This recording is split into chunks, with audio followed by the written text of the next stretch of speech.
Welcome to MS news. వార్తలు చదువుతున్నది రిజ్వాన్ అహ్మద్.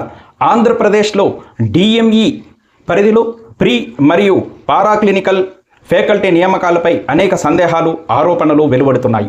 2022 నుండి పలుమార్లు నోటిఫికేషన్లు విడుదల చేసినప్పటికీ పూర్తి స్థాయిలో ఫ్యాకల్టీ నియామకాలు జరగకపోవడం ప్రశ్నార్థకంగా మారింది. ప్రత్యేకంగా మెడికల్ ఎంఎస్సి మరియు పిహెచ్డి అభ్యర్థులకు సంబంధించి ఎస్ఆర్ సీనియర్ రెసిడెన్సీ సర్టిఫికెట్ అంశం వివాదాస్పదమైంది. మొదట ఈ సర్టిఫికెట్ తప్పనిసరి అని నిబంధనలు పెట్టి తర్వాత వాటిని రద్దు చేయడం, కోర్టు తీర్పుల ఆధారంగా మార్పులు చేయడం వల్ల రిక్రూట్మెంట్ ప్రక్రియలో పారదర్శకతపై పలు అనుమానాలు వ్యక్తమవుతున్నాయి. నమస్కారం.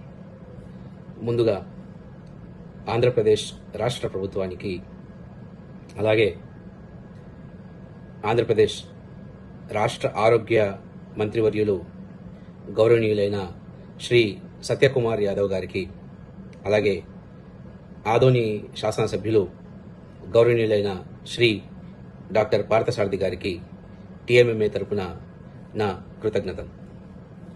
ఇటీవల కాలంలో డిఎంఈ జరిపిన అసిస్టెంట్ ప్రొఫెసర్ల నియామకాల్లో సుమారు 44 ఎంఎస్సి మెడికల్ పోస్ట్ గ్రాడ్యుయేట్లకు అపాయింట్మెంట్ అర్హత లభించడం చాలా సంతోషమైన పరిణామం.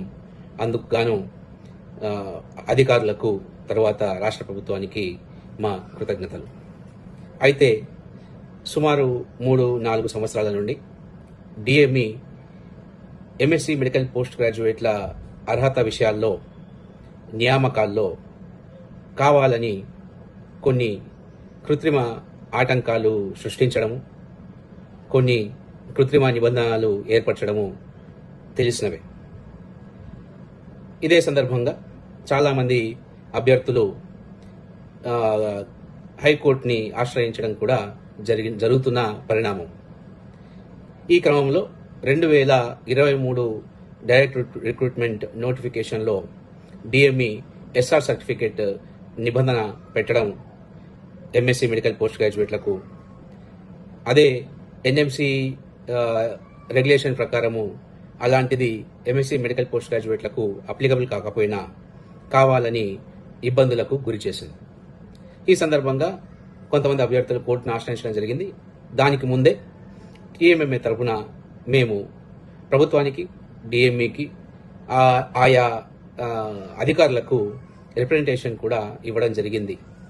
కాకపోతే డిఎంఈ